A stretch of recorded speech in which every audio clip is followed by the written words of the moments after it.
Hey, everybody. Welcome to the Intentionally and Friends Book Club. Thank you for joining us. We're coming to you, well, I am live from Naples, Florida. Typically, I'd be in St. Paul, Minnesota, but I'd much rather be here, especially in February, or the East Coast, where apparently everybody's snowed in, but Minnesota, we call that Wednesday. We're glad to have you here with us and our special guest, Charlie Massimo.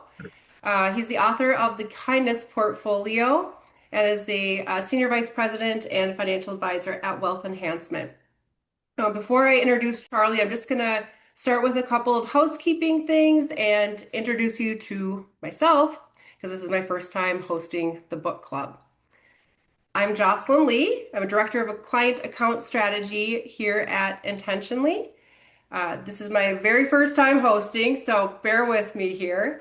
But I want to start by expressing my gratitude, first of all, to Kelly Waldrich, who's our CEO, for coming up with the idea of this book club and allowing me to have a hand in hosting my first session here with you guys.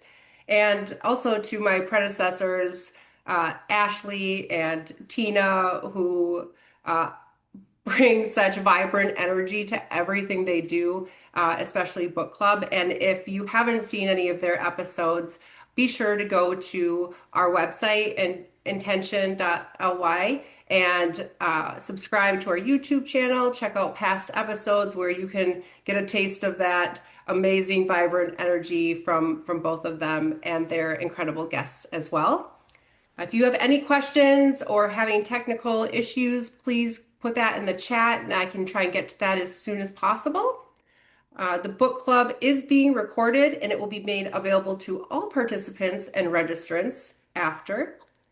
And we will be randomly picking a winner today and get a $50 Amazon gift card simply to say thank you for attending. And you'll also be getting a copy of Charlie's book, The Kindness Portfolio.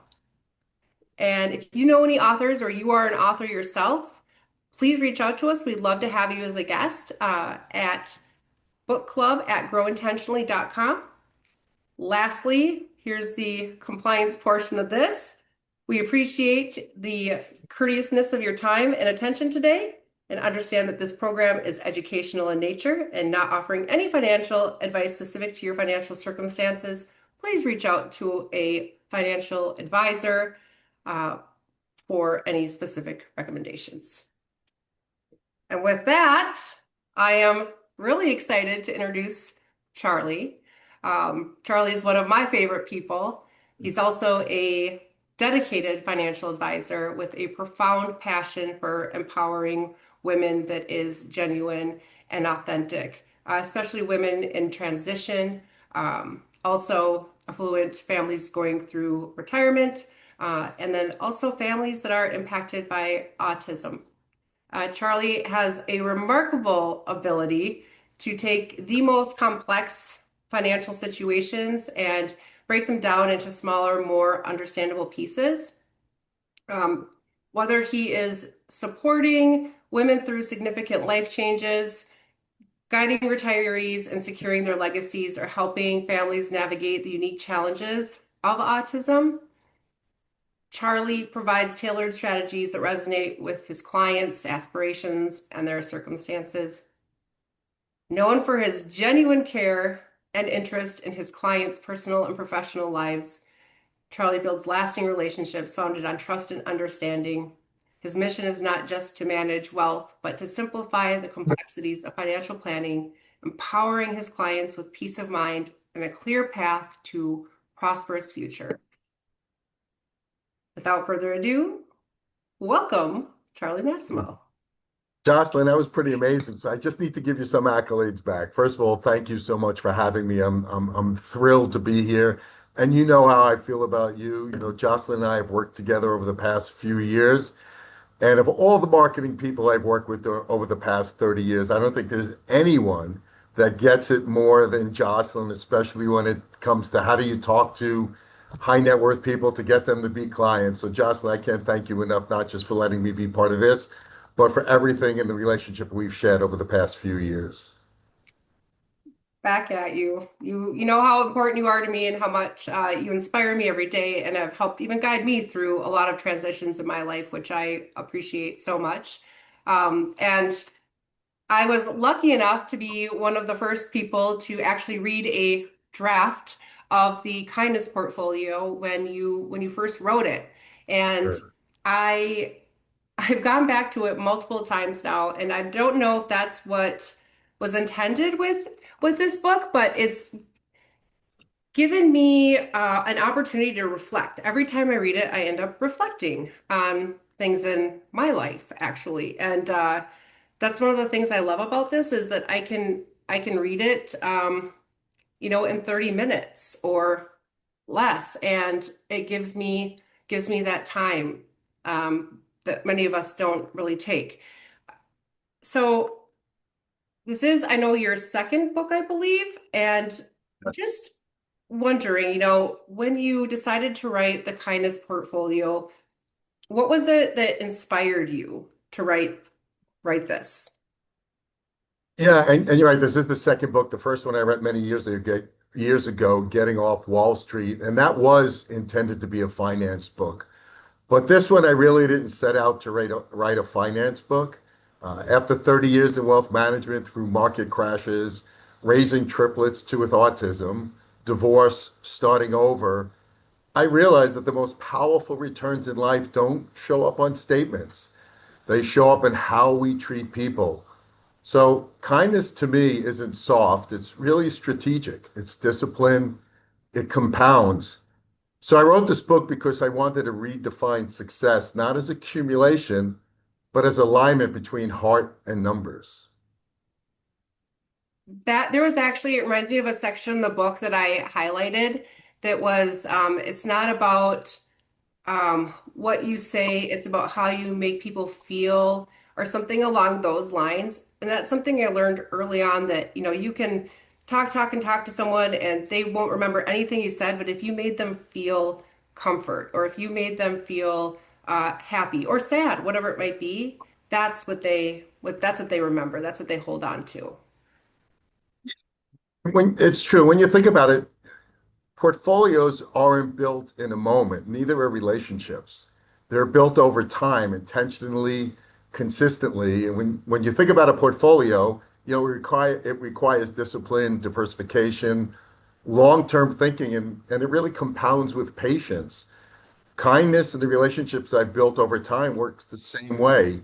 You can't expect a strong life return if you're not investing daily in relationships, integrity, presence, and empathy. So it truly is. It's really how you treat the people. Returns are so secondary in building long-term relationships. Yeah, it reminds me of something another advisor once said to me, and I'll never forget it. No one cares how much you know until they know how much you care. And it takes time to build that trust. Yeah, and not only time, it takes sincerity, right? I mean, we can pretend to care, but people see right through that. So it's really how you show up every single day with your clients that make a difference and build that long-term trust. Definitely. And I mean, I even see that in, my life that I feel like I work really well with advisors because you guys are so good at seeing authentic, genuine, people, and because that's what you tend to be for your clients is you're being authentic and genuine, and why you have such strong relationships with them. So I see that you appreciate that in the other end too, right? In your personal relationships and other work relationships. Yeah, in terms of raising a woman, you really helped us focusing on building relationships with women because historically women were often excluded from financial decision making and it wasn't because of capabilities, but because of culture. And why I really enjoy working with women like you is because when women engage fully in financial planning, they often bring long-term thinking, collaborative decision making, lower emotional doesn't come from knowing every answer. It comes from feeling safe enough to ask questions. And that's one of the biggest shifts we're seeing in our practice is there's so many more women that are coming to the table and really asking those questions. And again, you helped us a lot in identifying that, but we're finding that more and more that women want to play more of a role in what happens in their finances. Yeah, you brought up an interesting point there too, and that's something that I noticed. I feel like a lot of those conversations, just because culturally, women weren't a part of them or hadn't been in the past, but a lot of it isn't because we didn't want to be. It was because I think some of the questions that would get asked, were just things that weren't important to us. And the way that you approach it, I mean, and you can expand upon that, but I feel like you ask questions like, you know, what keeps you up at night? Things that can resonate, and I can go, oh, I'll tell you what keeps me up at night. And then you're able to take that and dissect it and find, solutions to, help with whatever is keeping people up at night. Um, is there anything that you'd like to add to that, or other questions you feel like you ask that are different than, a lot of advisors when working with women specifically? Yeah, and I would think it's more than just the questions. Systems tend to reward speed, but character rewards patience. You can move quickly, but still move kindly. So I really find myself slowing down a lot when working with women, because I really do want to hear what they're saying, because the conversations and what they say are very different, because they're much more in tune with their experiences, what they want out of life. Very rarely does a woman come to me and say, "What were your returns last year?" But 9 out of 10 men will say that. Whether they really want to know it or not, I think our brains are programmed just to say, "Hey, what were your returns?" But I very rarely get that with my women clients. So, and then it's really about how I deliver feedback, how I listen in the meetings, and how I respond under pressure. So I relate it all back to kindness because that's what the book is really about. So kindness isn't really about slowing down the system. It's about elevating how you operate within it. And again, when I deal with my female clients, this is so much more evident than when I deal with my male clients. But I'm finding a shift because it this has made me a better advisor even with my male clients because I've been able to get out of them what they really haven't said before to other advisors. Yeah, they become a little bit more vulnerable. So when thinking about the book, um, why think of kindness as a portfolio? Yeah, I kind of get that a lot. So when I think about this, I think you really need to ask yourself, where am I overinvested or where am I underinvested? Am I generous at work but impatient at home? Something I still work on every day. Am I disciplined financially but reckless emotionally? And you're investing well when your relationships deepen, you feel aligned, you're proud of how you show up when no one is watching. So that's really how I assess ourselves as a kindness portfolio, if that makes sense. I tend to think of things maybe a little differently than many advisors, but that's how I think about kindness as a portfolio. Uh, I Absolutely. And I think too, when you talk about the, alignment, we feel more authentic and true to ourselves when we are living in alignment and discovering what are those things we want to live in alignment with, in the first place, is always an important question to ask. One of the things in there I was thinking about, especially when, I saw the title the first time, the kindness portfolio. Often we see stereotypical strong leaders as, you know, we don't resonate that with or compare that with kindness, right? Or we look at it more as, Right? is kindness softness? How would you respond to that? Yeah, absolutely not. Kindness without boundaries, I think, is weakness. But kindness with clarity is leadership. And to me, kindness means being honest when it's uncomfortable, holding standards, protecting clients from their worst impulses, saying no when needed. And I think this is the hardest thing, especially for a new advisor in the business, to say no. But there are many times you have to say no. So I think of kindness as strength expressed with empathy. And it is a big difference. Somewhat kindness is almost a learned type of characteristic. It just doesn't happen over time. It happens with experience and with working with so many different people. Yeah, I agree. And I also think that there's a component of vulnerability that gets added when you are working with people like that. And when you have empathy and kindness and vulnerability, it's almost like you give other people permission who might typically not have opened up about certain things, right? Absolutely.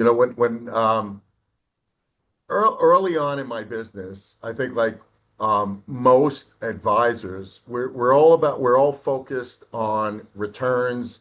We're all focused on, let's get the next client because the industry teaches tactics first, but this book teaches character first.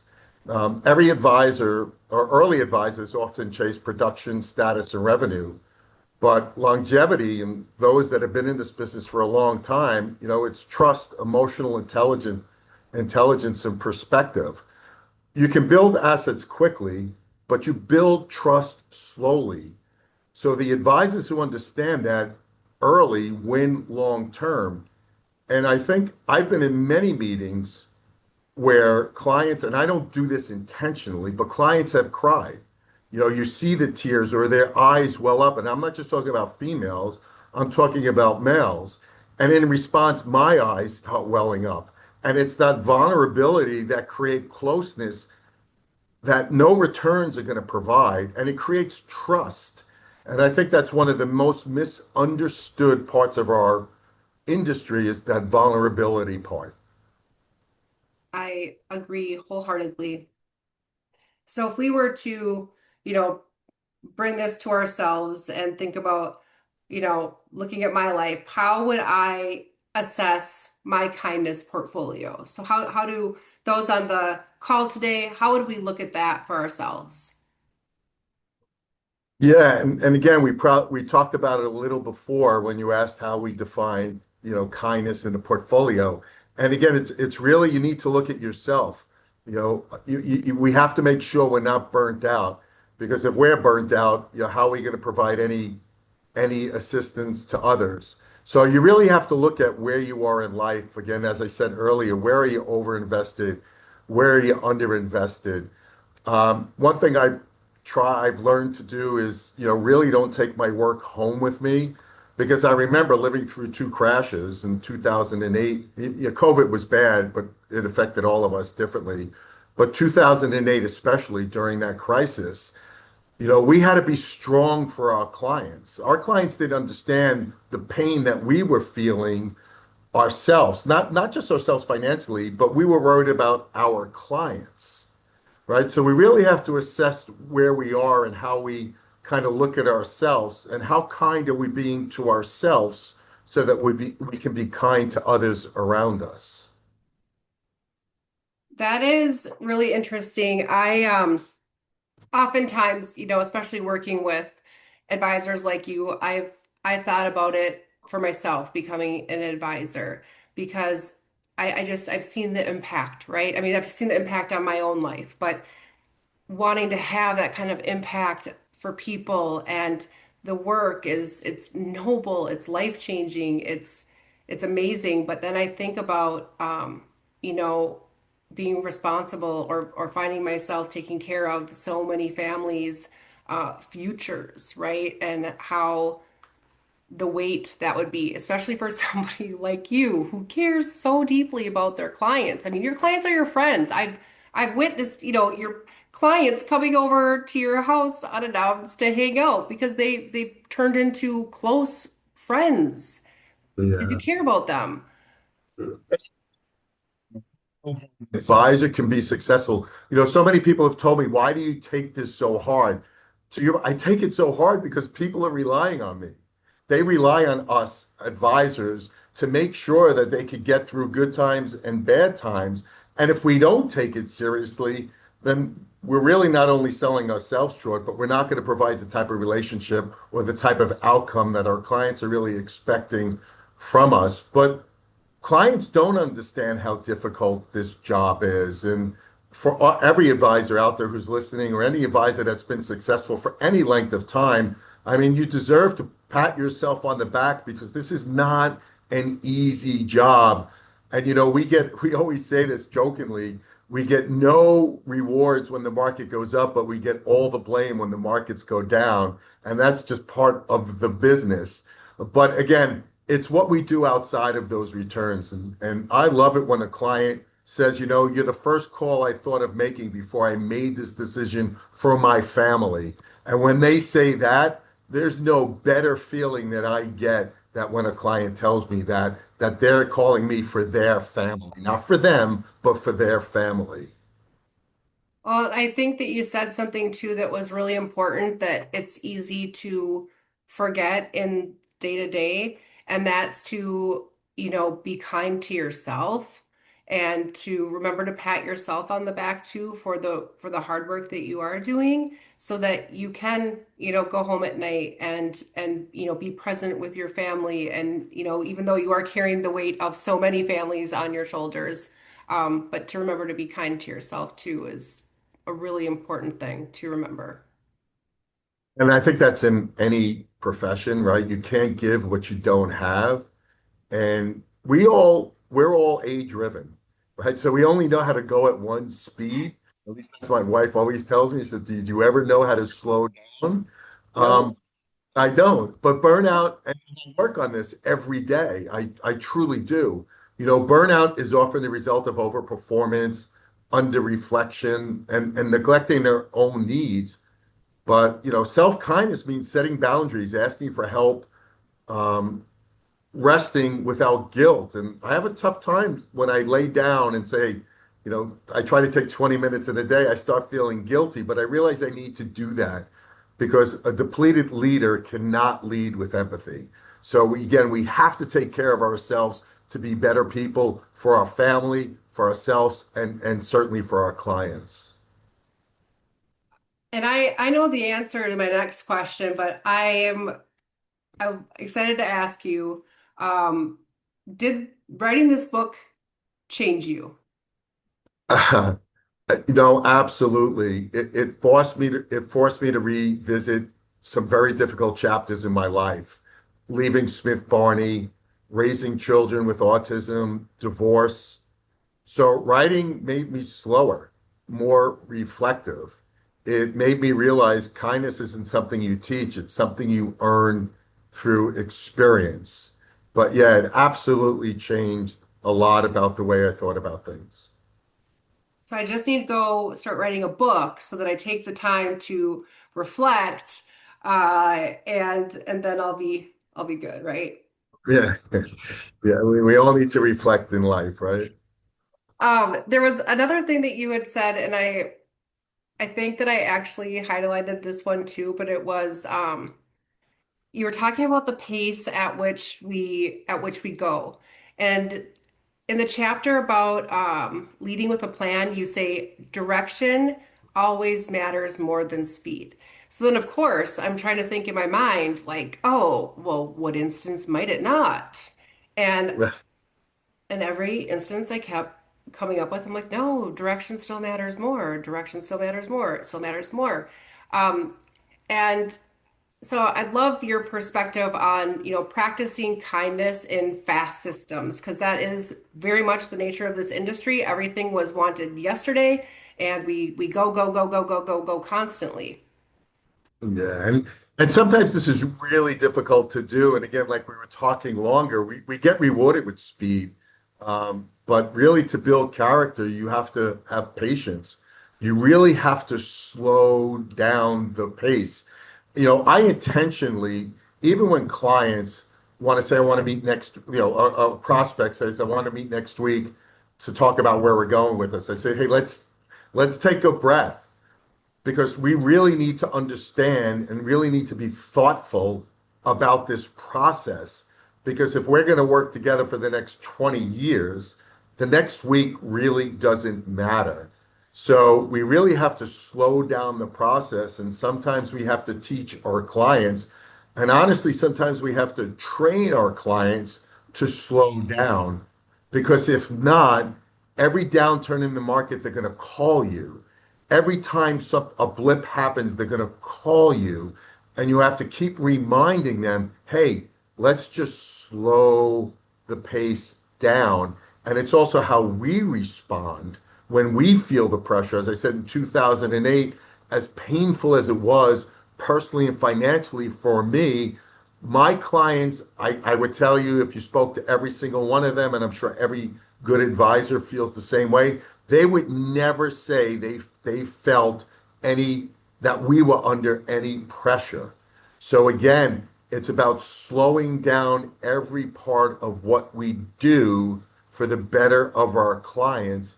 And again, it's about how we operate when things get really, really difficult.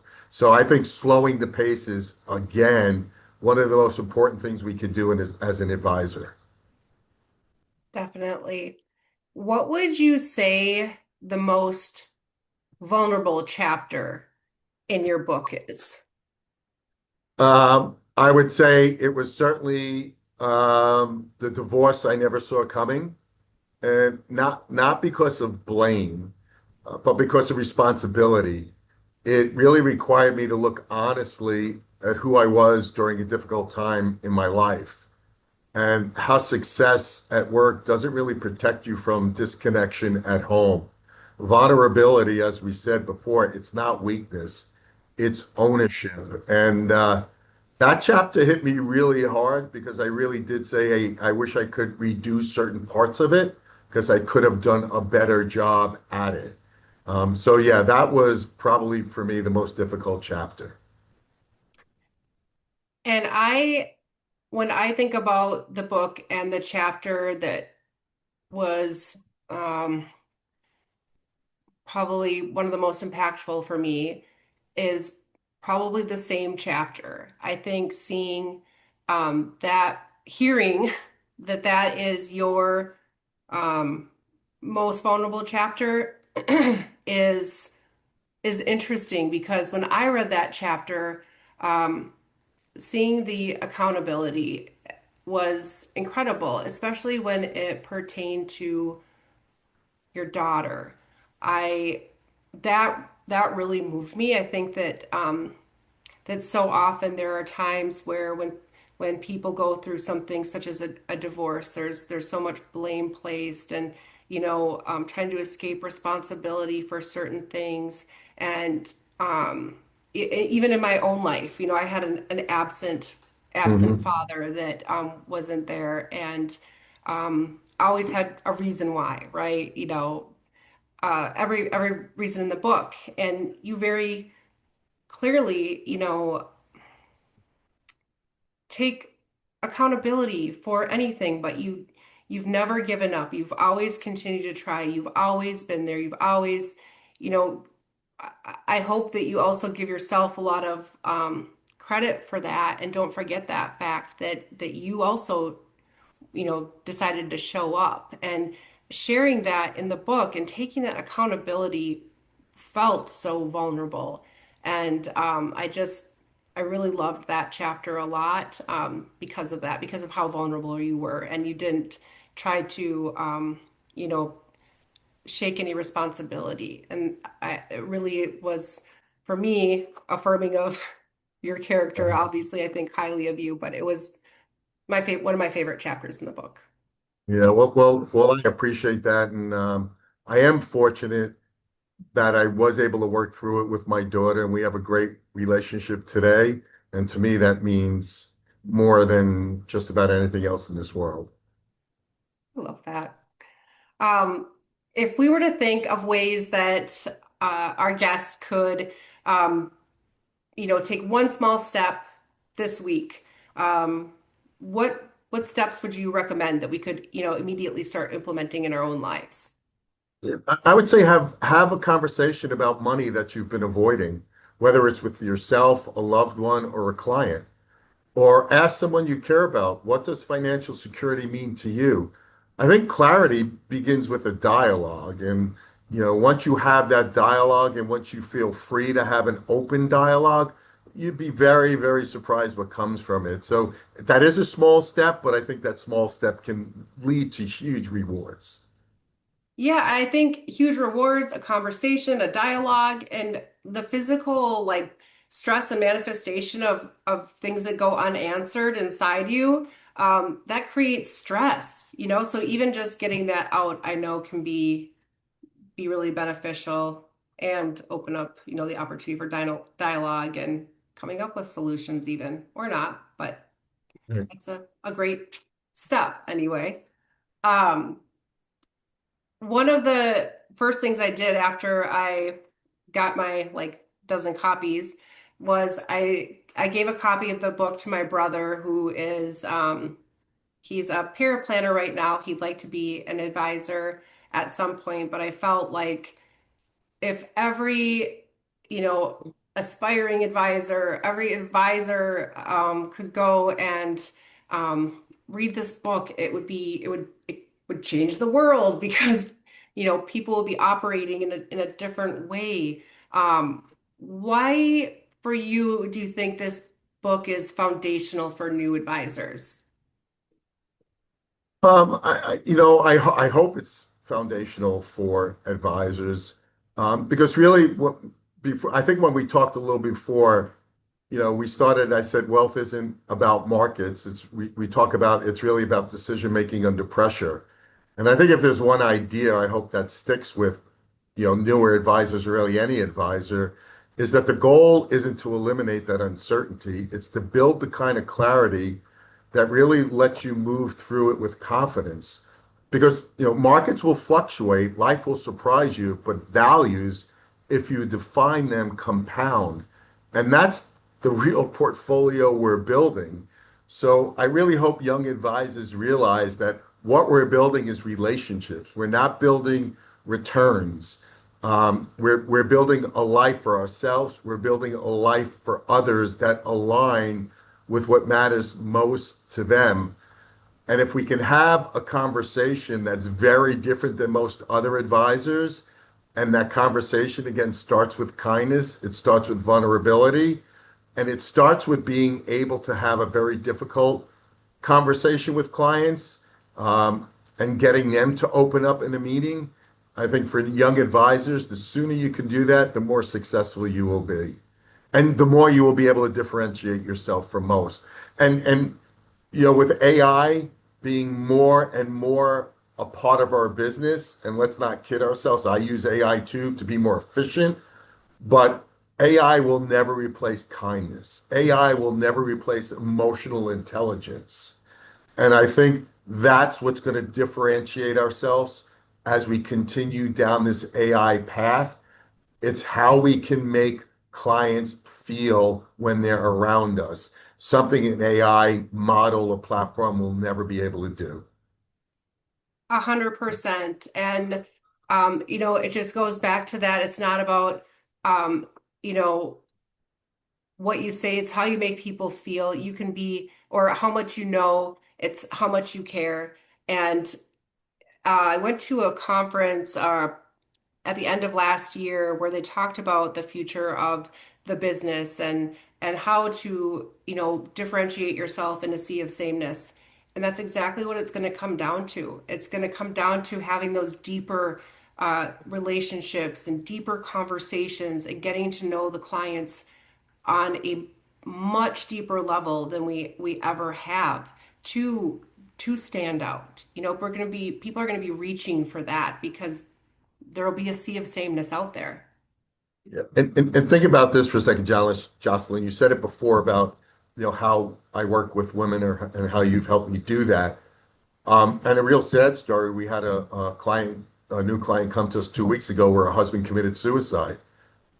Um, do you think that AI is going to help her get through this time?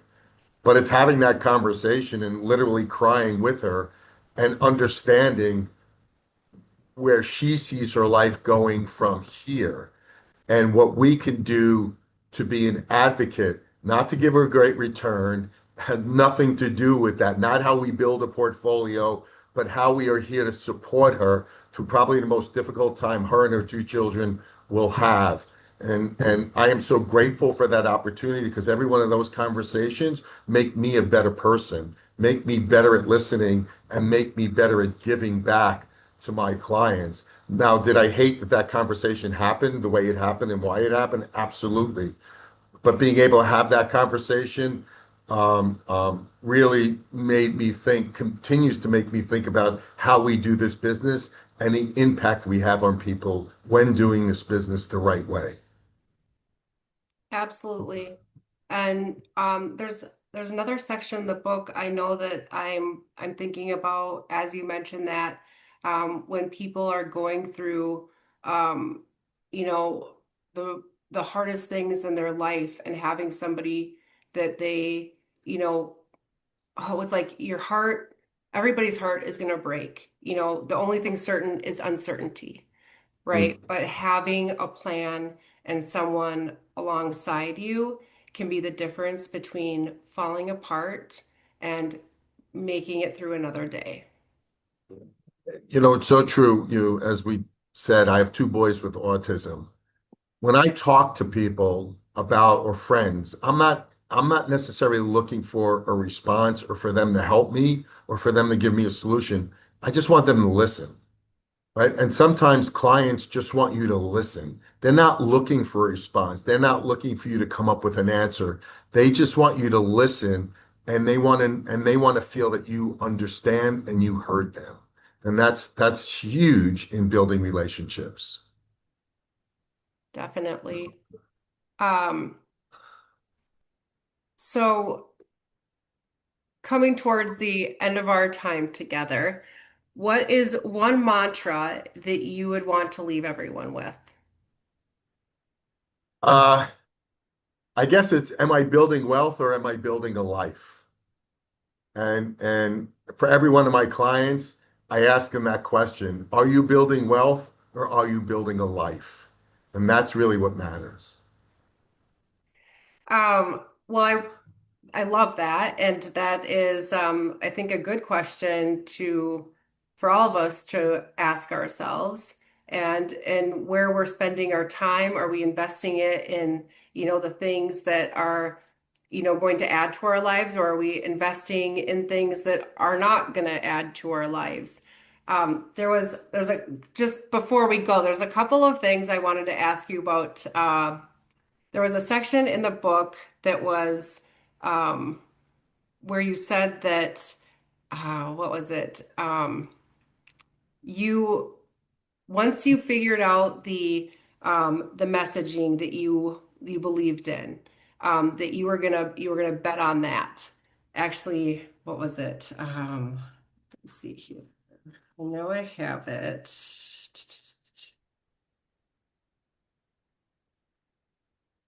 Yes, you said I believed so deeply in the message that I was willing to bet on it. I'm going to challenge you with this statement because this is the only part of the book where I was like, I don't know. Because I feel like what resonated with me most throughout this book and the words um, were belief, were opportunity, possibility, belief, trust, relationships were like the words that just kept coming up over and over. And I feel like holding on to belief from the very beginning for you. When you left Smith and Barney and for those that don't know, you were at Smith and Barney and you and your partner were going to start your own business together. And the day that you gave notice, they decided to leave, and you were left to start over from scratch. And but belief, kept you going. And I don't think that you bet on the message. I think you bet on yourself. And I think that you bet on yourself, in your family, in your work, with your clients, to do the right thing. And when you're betting on Charlie Massimo, it's always a winning hand because your character. I mean, you have a winning character, right? And I would bet on you every day.